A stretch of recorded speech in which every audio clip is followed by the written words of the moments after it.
everyone again. I'm Natalie. I'm a business development manager here at CLO Europe. We are based out of Munich in Germany. And I'm very happy today to welcome you to our fourth session within the academic month, which is dedicated to academics here at CLO, with schools and universities showcasing how they have implemented CLO into their curriculum. And today I have the pleasure to host this session for Manchester Metropolitan University with not only one lecturer, but three lecturers telling about their insights. Quite exciting. So we have a presentation from Manchester Metropolitan University for around half an hour, a little bit more, depending on how long you guys are going to speak. And then we're going to open up the session for a Q&A. So whenever you have questions, please feel free use the chat to send us a message, and then we are happy to answer all your questions. That's it from my side. So welcome, Anita, Jane, and Adrian. And I'm very much looking forward to learn about your insights today. Well, hello, everybody. My name's Anita Mitchell. I'm head of the fashion section and digital lead at Manchester Fashion Institute at Manchester Metropolitan University. The purpose of this presentation is to share our journey with implementing CLO 3D into our curriculum.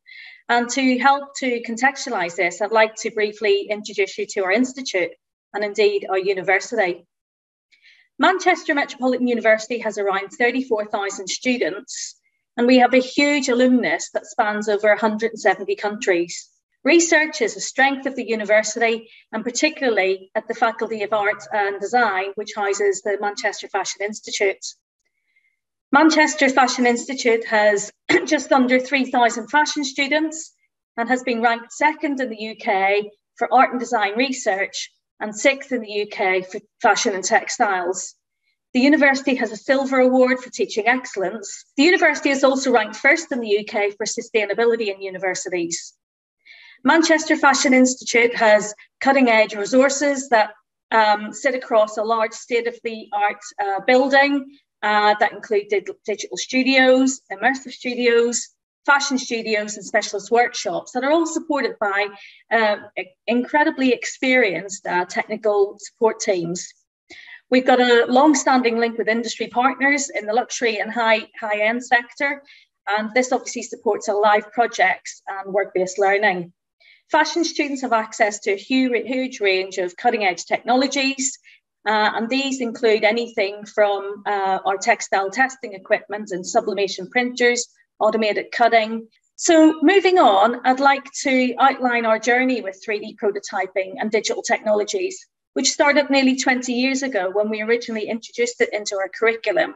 And at this time, we continue to teach 3D prototyping as part of the Institute's focus on technical innovation for fashion, even though the wider fashion industry at that time remained unconvinced of the tremendous value it offered.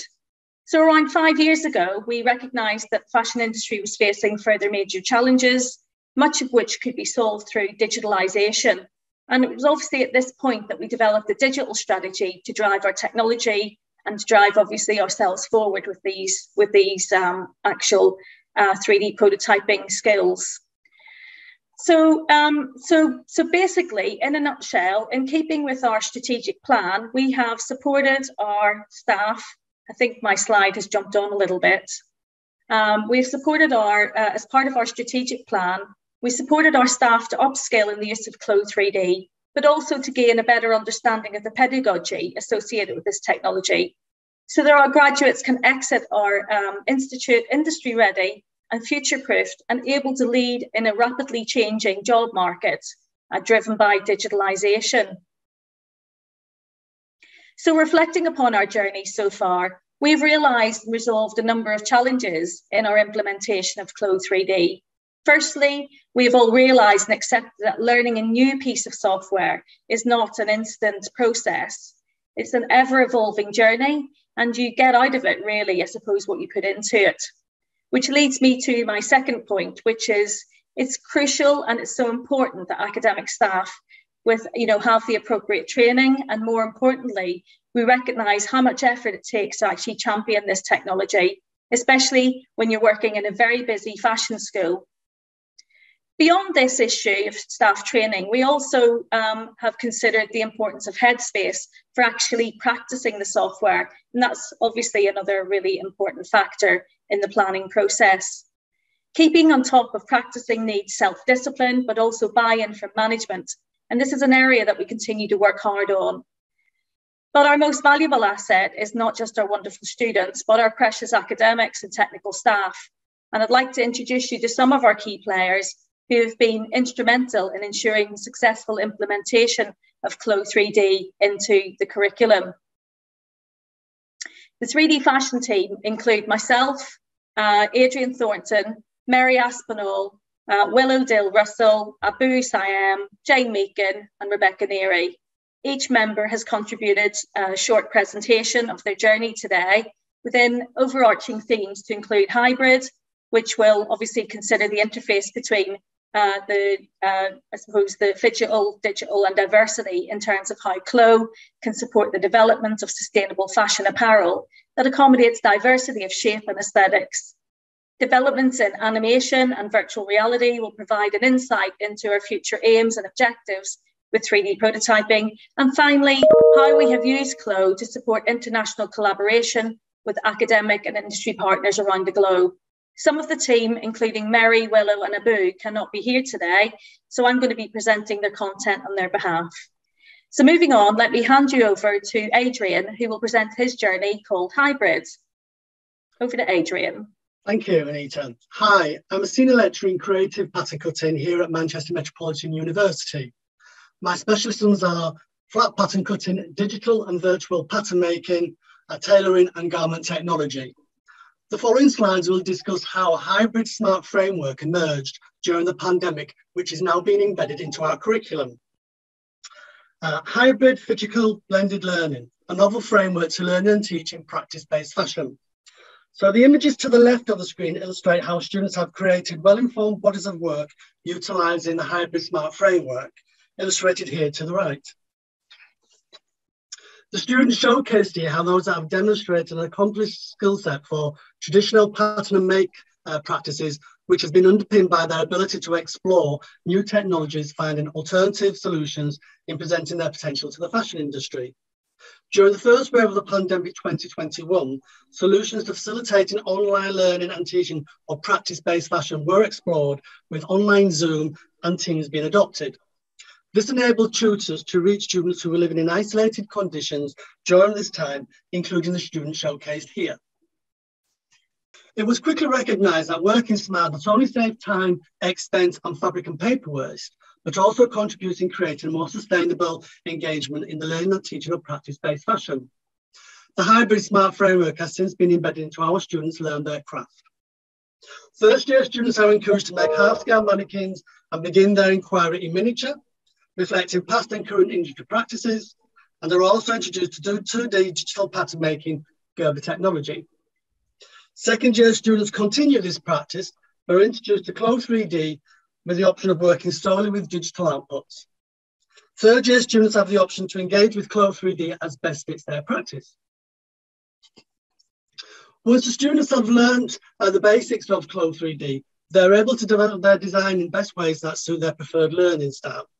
So if we refer to the hybrid smart framework, some students will begin their design process in CLO 3D, exporting DFX files into Gerber to develop their patterns and/or work in the real world, importing their manual patterns into Gerber and importing DXF files into CLO.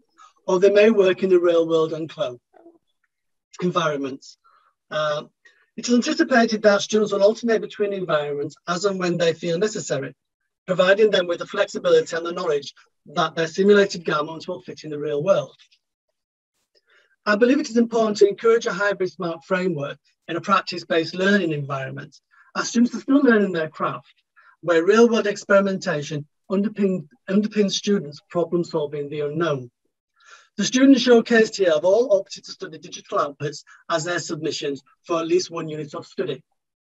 However, at some point, they all felt the need to sample CLO 3D generated simulated designs in the real world, either as full-scale 12s or parts of, in full or half scale. Subsequently, 2 students illustrated here have since secured work placements as virtual pattern cutters. It will be interesting to see how far these students have developed since learning CLO 3D at Manchester Fashion Institute. I'd like to close this section of my presentation and convey a student testimonial.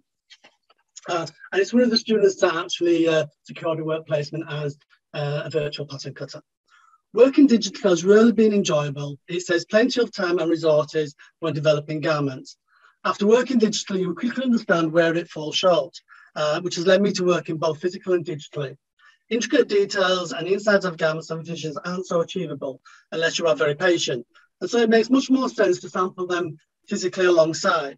This dual practice helped me to think about how my garments would be made while creating digital submissions and how I would like to continue working even when developing physical garments. Thank you. Thank you. Thanks very much, Adrian. So now I'd like to introduce Mary Aspinall, who is a member of the 3D team. And as I mentioned earlier, unfortunately, Mary can't be here today. But Mary is a specialist 3D prototyping technician with over 26 years experience within the product development and digital pattern cutting areas. She has provided a summary of how she supported students to create sustainable fashion products using CLO 3D. And for this particular example, she wanted to discuss how she supported a particular student to create a zero waste sports legging aimed at exercise and control of body temperature. As part of this process, a pattern for the Active 24 range was produced. It was a legging and it was initially produced using Gerber software. Mary created a supportive learning environment working on a one-to-one basis with the student to create a digital twin with the CLO 3D using obviously key body measurements. This was to ensure highly accurate fit was achieved due to the performance nature of the garment. The workflow was developed to include maps for fabric stress, strain and fit using garment fit properties to get more accurate results that covered the amount of stretching that the student predicted would have in her garments. The student was also supported to develop her understanding of digital fabric performance whilst developing the 3D prototype. This was very important for the student to understand the performance characteristics of a stretch fabric. The grading tools in CLO 3D also proved to be advantageous, enabling size ranges to be created whilst assessing physical and aesthetic fit on a plus size avatar using different poses and motions. As expert in Gerber technology, Mary was able to support the student to understand how Gerber and CLO 3D can work together and work to create sustainable design solutions. She was able to work out methods to place the pattern either horizontally or vertically, since the fabric had four-way stretch properties. And this helped to obviously minimize fabric waste and create a more sustainable product. Mary also supported the students to create an industry standard tech pack using obviously closet and introduced obviously a variety of new colorways. In this instance, due to Mary's help and assistance, the student obtained a distinction in the product development unit. And she's obviously learned how to use virtual simulation to make her designs and processes so much more sustainable, saving at least 50% more time for the design process, and also being able to produce the garment on demand and afterwards. Now, what I'd like to do next is I'd like to introduce you to Dr. Abu Sadat Mohammed Sayem, who obviously also cannot be here today. But Abu is a researcher and lecturer at Manchester Fashion Institute, whose interests lie in digital fashion and sustainable material innovation. Abu teaches CLO 3D design software at undergraduate and postgraduate level. Within the timetabled workshops, he initially introduces the students to key functions of CLO 3D and then proceeds to introduce intermediate tools and techniques. Our students learn how to change sizes and shapes of avatars and how to draft 2D patterns, obviously arrange the pattern pieces, and they learn about different sewing techniques and then move on to much more complex garments. At Manchester Metropolitan University, We have a RISE internship that we obviously call RISE, and this allows our students to work closely with academics and tutors to gain some additional skills and knowledge beyond their curriculum requirements. In 21-22, Abu developed a RISE internship project on fashion animation, and one of the students worked with him to develop a fashion animation video. The next slide will present an excerpt of this work, and you can see what the student produced. So let me just move to that and play it.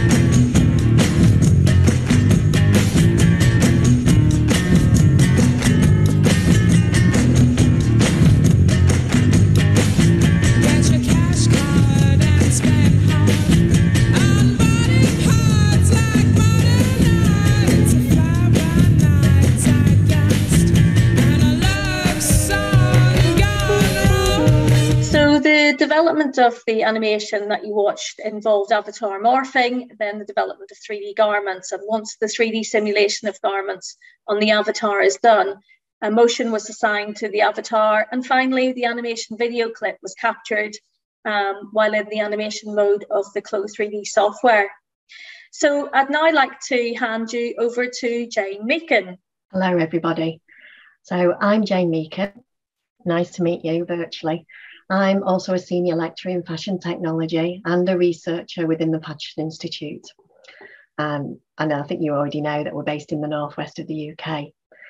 I'm fortunate really to bring industry experience of working in design, product development, and senior roles in fashion technology companies throughout the UK, Europe, USA, and the Far East. So my specialisms sit at the intersection of fashion practice, technical communication, digital innovation frameworks, and also health and the body. So today I'd like to share with you just one example of an application of CLO 3D within the curriculum. And in this case, it's at level 7, which is master's level. So as part of the Manchester Fashion Institute suite of master's programmes, the MA in Fashion Design and Technology attracts a range of UK and also international students, including mature students with varying levels of industry experience. I currently lead the Digital Innovation Unit, which is developed to foster a spirit of collective experimentation, where students are encouraged to challenge their own assumptions of their future fashion practice. And as you've already heard, we teach CLO 3D at undergraduate levels. And so the master's cohorts were encouraged to join the undergraduates to build CLO 3D skills and knowledge, and also build on that sense of community. The cohort in this example had a mixed range of CLO 3D experience, some from basic right through to advanced when they came to this unit. This unit, CLO 3D, plays a significant role in introducing concepts of materiality and actually to bring into question what students could consider their future fashion practice might be. The focus was on conceptual thinking, so any required skills building was supported by the academic team, but also Mary's technical expertise was indispensable. Throughout playful weekly provocations, we encouraged critical thinking of CLO 3D. Anita was also my fellow colleague on this unit. And this was positioned actually as a potential catalyst through which they could explore product and processes. And each student developed a proposal to address a topic from their research. All of them incorporated elements of CLO 3D. The application of CLO 3D was situated across 4 key themes, and they were product, process, method, and technology. Taking a playful approach, students were encouraged to study as a collective in a hybrid virtual and on-site immersive studio space. So this was post-COVID, but we gave them the opportunity to work hybrid. And the idea was that they could come together to share ideas, debate, and seek feedback from their peers and the academics and guest lecturers. They also produced a range of outcomes, and this was super interesting. So there were 7 different types of outcomes that they came up with. So firstly, using CLO 3D to design and prototype digital-only products. Secondly, to develop NFT product concepts. Thirdly, hybrid digital design and sampling with physical sampling, which also resulted in physical product outcomes. Some use CLO 3D to design for 3D printing, and some investigated ways to interact with consumers using CLO 3D in a different way than they had done previously. Some use CLO 3D to explore integrations and interconnections with other 3D technologies themselves. And finally, the seventh iteration was some use CLO 3D to communicate future strategies of digitally enhanced wearable products. So we found that there was an interesting breadth of approaches, and all cited measurable sustainability goals within their project outcomes. So of course we did have challenges, as we do with any unit, and the challenges tended to centre around the timescale of a 6-week block of study. So it's quite fast and furious, deep diving. And this in the main was because students were pushing the boundaries of their practice and were actually really, really enthusiastic to explore possibilities. So this has now been addressed going forward as we move to 11-week semesters, which will give them that little bit more space and time. So finally, reflections on the unit highlighted how students felt more confident in articulating a critical awareness of CLO 3D, actually as a mechanism for change within their practice, rather than merely just a set of 3D skills to learn. So now I'm actually going to speak on behalf of Rebecca Neary, who's also enjoying some weather somewhere. Rebecca is a fellow colleague and senior lecturer in fashion design at Manchester Fashion Institute. She's also our international project lead with 7 years in higher education and over 10 years of industry experience in design and sustainable strategies. Her specialisms are design, holistic thinking, sustainability strategy, innovation and inclusivity, along with specifics of digital print, knit and menswear. During lockdown in 2020, she led a collaborative design project with our international partner in Beijing Institute of Fashion Design and Technology, known here as BIFT. Alongside this project, I contributed to delivering introductory CLO 3D sessions and supporting them through an online community. Students had the opportunity to partner with a BIFT student to design and create a collection based on the themes of sustainability, innovation and inclusivity. So this is a case study of 2 students, Natalia and Li Ju, utilising CLO 3D to produce garments asynchronously and sample their ideas. So of course they were working across time zones of UK and China, and neither Li Yu or Natalia had English as their first language. So actually CLO 3D became an environment that transcended this. They used fashion language in the CLO 3D environment to prototype and communicate their ideas visually. These CLO 3D garments went on to be curated into the BIFT and MMU Fashion Institute film, which is celebrating digital fashion outcomes and intercultural collaborations and sustainable practice. Anita, would you like to play that?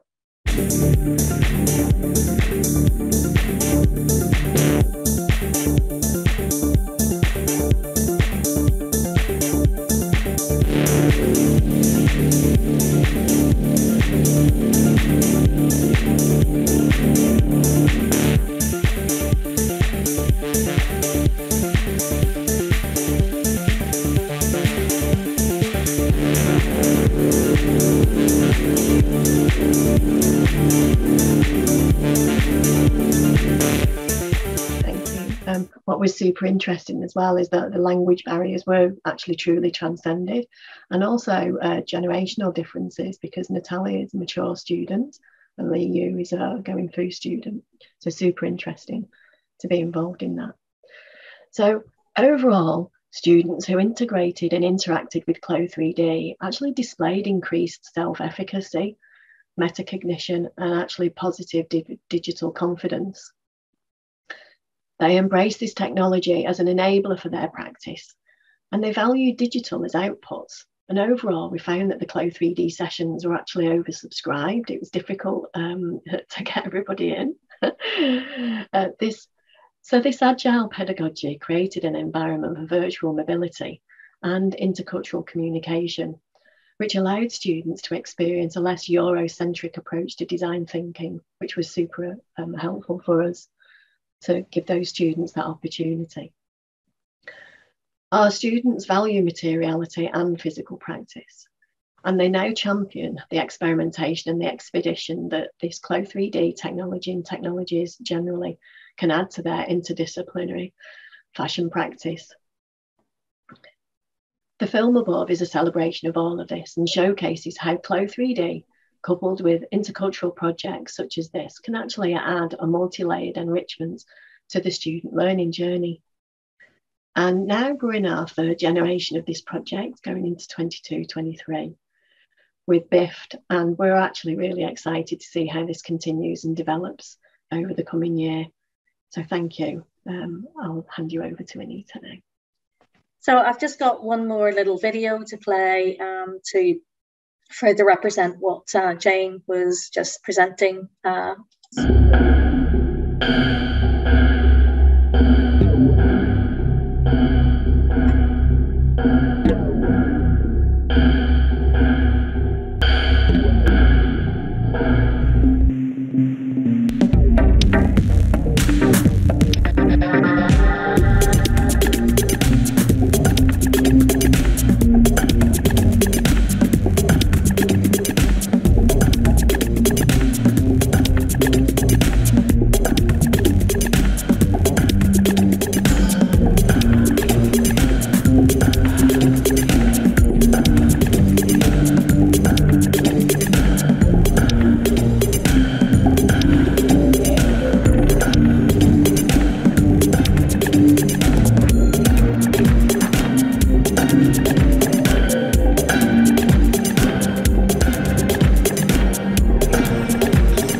So I'm sure you'll agree the quality of the students' design work there, which is obviously undertaken, as Jane said, with CLO 3D and then obviously physically prototyped, was particularly excellent. So just in terms of our future with CLO 3D, this will obviously include a range of digital boot camps to launch our new academic year, including a variety of events that will take place to support obviously further staff training and student development with CLO 3D. And I suppose really I'd like to just move on to say thank you very much for listening to our short presentation. And if you have any questions, we'd love to hear from you.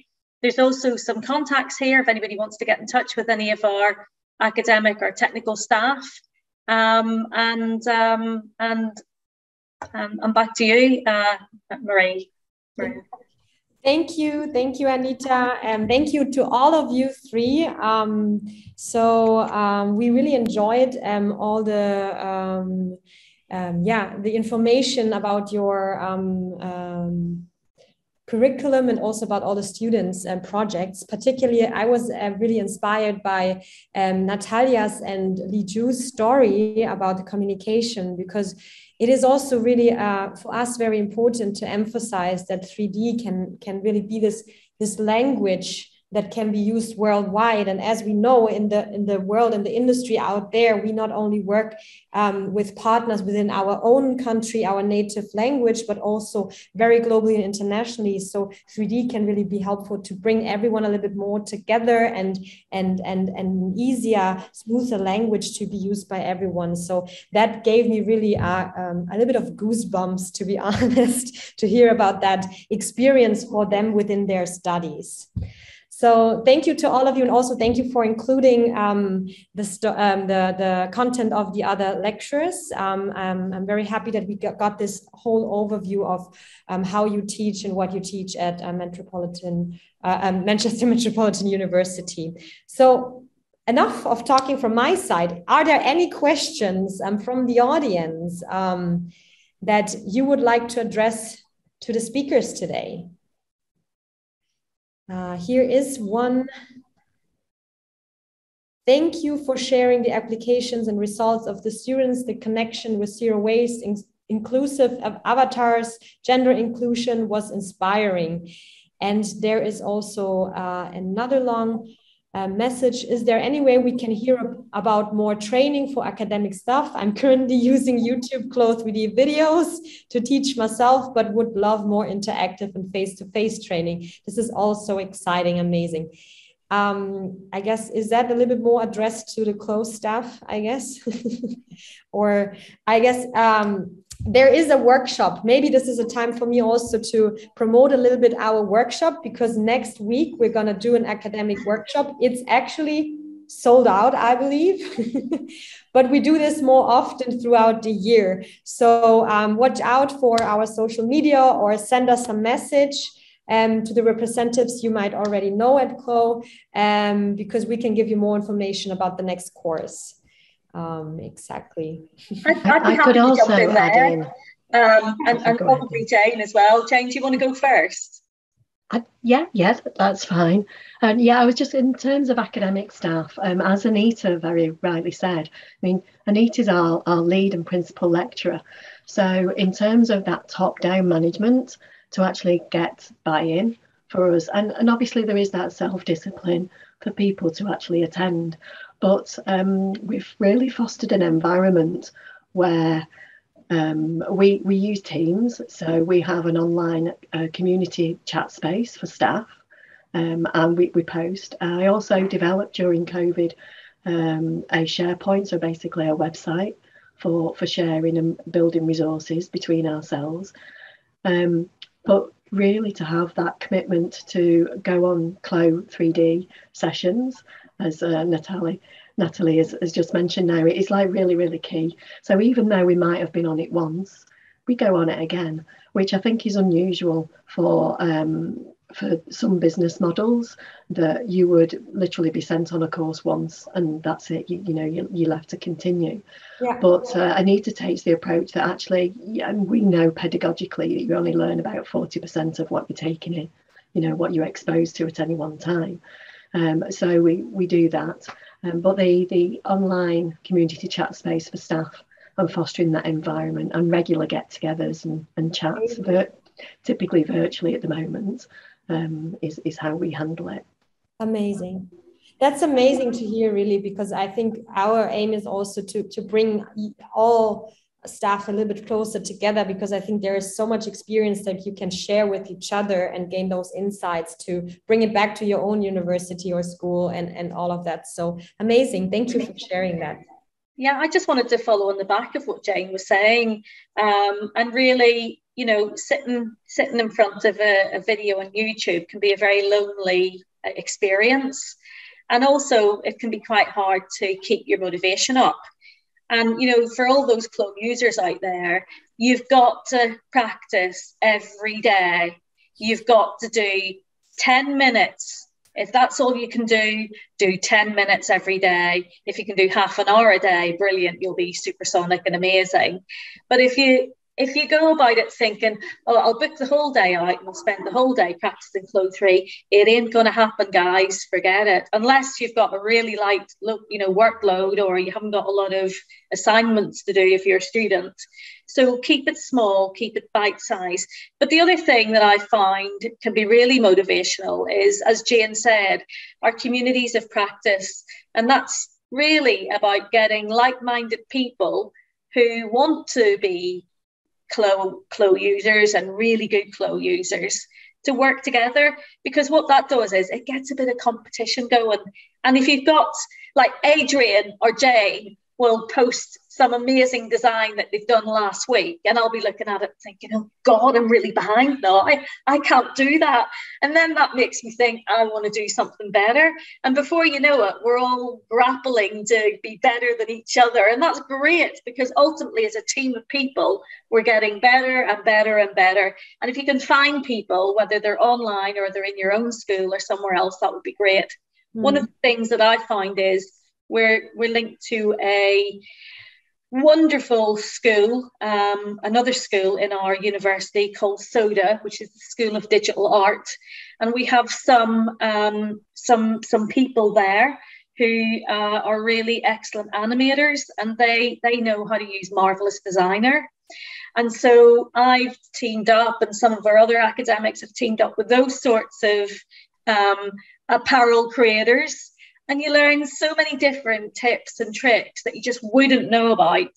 So if you can, find other people from other industries that use this technology, this prototyping technology. Don't forget, Marvelous Designer was obviously developed by CLO, so it's another extension of CLO.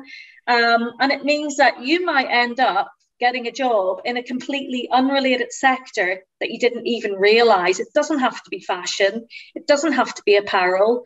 It can be performance apparel. It can be apparel for gaming and so on and so forth. Anyway, over to you. No, that's really amazing, because that's true. We see that there is this new role, not like intro into the fashion industry, that is called a 3D artist, and that does not only include to be able to use CLO, but maybe also think wider in this Marvelous Designer community into like animation and all of that, and that is going to be maybe even more important. It's going to be important in the future as well, to not only be able to create a 3D garment, but also take it in action, or being able to present it well. And great. Oh, I see that, Jane, you already answered one of the questions from the chat. Thank you for that. So, yeah, is there any more questions? I've got a question. Oh, yeah. I can do it in person. Huh? Hi, my name's Geertje. I teach fashion design at Falmouth University, and we also use CLO 3D in our second and third year when we teach. I was wondering, did you also use the software pre-COVID, or was this very much okay? This is the best opportunity for trying this out now. No, we were already using it, but it did give us an opportunity to encourage even more students to get engaged with it. But to be honest, we've set with this framework which Adrian was talking about, part physical, part digital. So even in the home studios, we encourage them to sample half scale, as well as using whatever tools that they got, so that they still had that materiality. Because when you're talking to second year students, as you will know, they have to have that understanding the physical world, if it's going to be a physical product outcome. And of course, it might not always be that going forward, but yeah. So that's we were already doing it. As Anita mentioned, we've been using 3D technologies for over 20 years in varying capacities, but CLO 3D is super accessible in terms of licenses and actually the team themselves, and also really being able to have accessibility to those online sessions. And we, I went over to Munich for the earlier sessions, the Fast and Furious sessions. But yeah, so that's what we do. I hope that answered your question. Yeah, great, thank you. Great, thank you. How long have you been doing using CLO, Geertje? I think we got licenses for it maybe about 5 years ago. Yeah. And then it was just add on Friday lunchtime CLO club if you wanted to come and join. And also in the meanwhile, staff training up, but we currently only have 2 people actively working with it. And and you recruit for CLO. If what staff? No, your little your child. Oh, what, here on the side? Yeah. Sorry. It's working from home day. So it's quite difficult, like you say. You have to train the staff, or they have to train themselves basically to learn how it works, and then get it ready to be implemented. So for us, when COVID started, it was a good option because of the social distancing in the studio, but we were still on campus because Cornwall was okay for lockdowns until the second lockdown. So we were using it, and then the experimentation of it's really exciting because the second year all of a sudden went like this in terms of what they could achieve. But by the time we went to print it out, of course, a lot of things was, but how do I actually make this? And that was also quite exciting. Yeah, it's a different construction technique. And I think for those that are new to CLO that are on here, just understanding and being very transparent and saying, right, well, if you're doing it IRL in real world, then this is the approach you would take. And if you're not sure, go and sample it. But equally valid is the digital construction techniques, especially when it's going to be digital outcome. I think it's really super interesting to be able to experiment with these technologies, for sure. Yeah, also, and it's really interesting to see that there's now participants, 30. The majority is probably from your course. But I think when we do this again next year, I'm sure the numbers are not 30. And in 2 years' time, the numbers are also not 30, because it's nice to see how people start using it more actively. And I think it's very much, it's a very exciting time. Yes.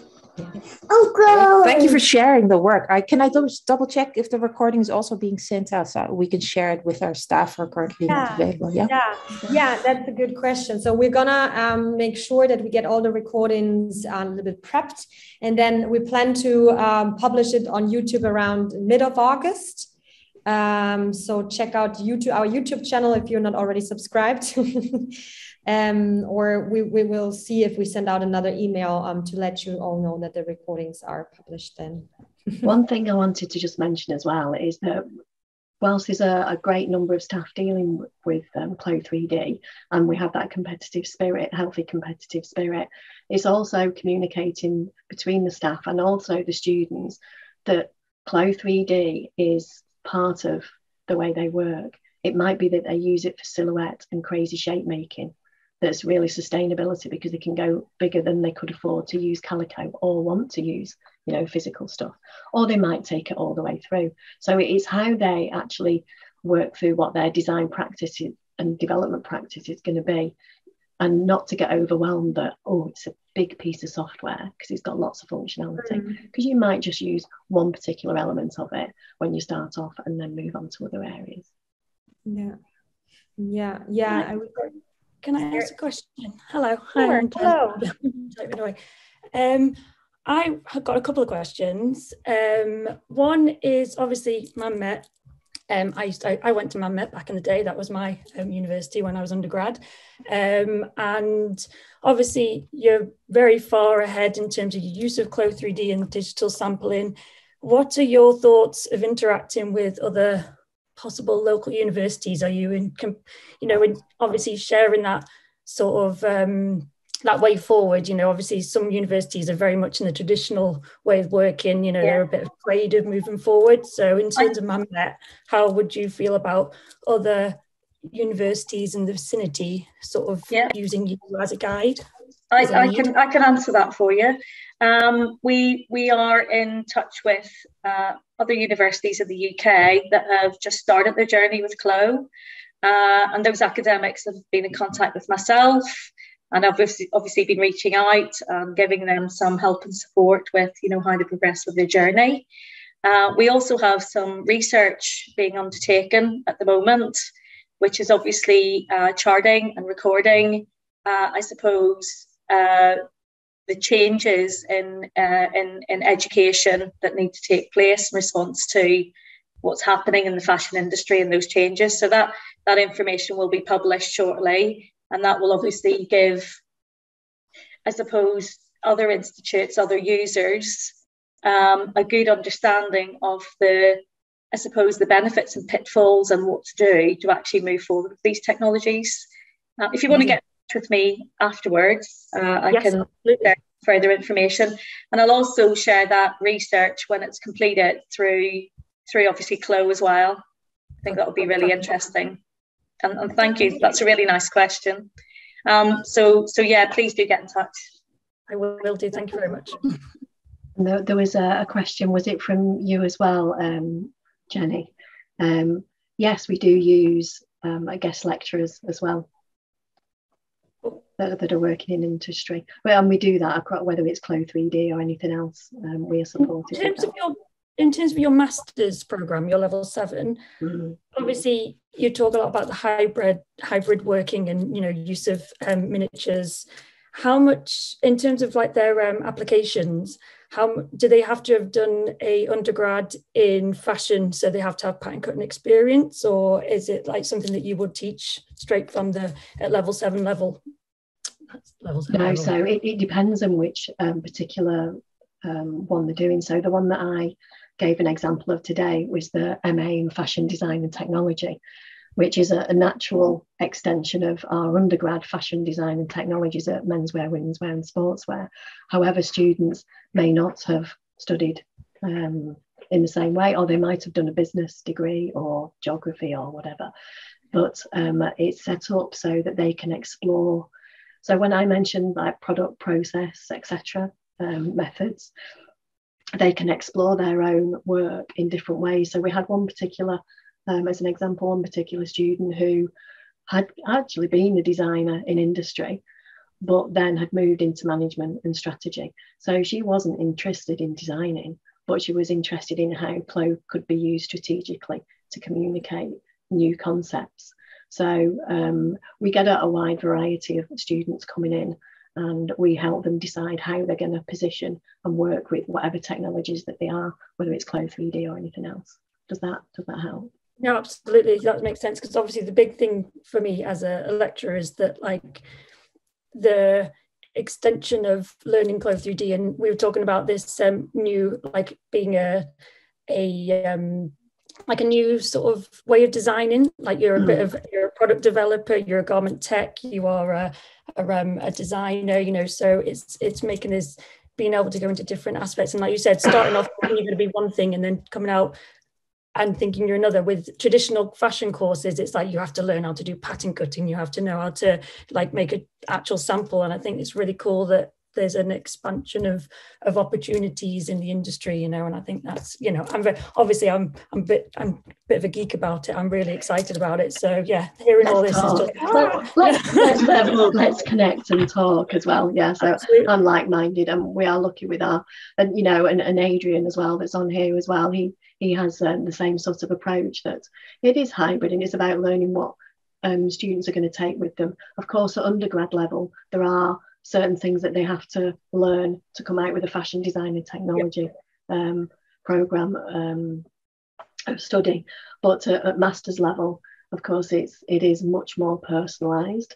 We have the ability to do that, but the learning outcomes are succinct enough but broad enough to help them explore what that means for them. Yeah, I get a bit geeky too. And also, just to let you know, I'm not too far away. I'm actually come from Salford, so oh, right. I studied at Salford years ago. Oh, okay. I've started in November, so I've come from Chester University, so very local. So yes, I could probably come over. Connect, because we've got staff that have colleagues, ex-colleagues and friends at Salford as well. So yeah, feel free to connect.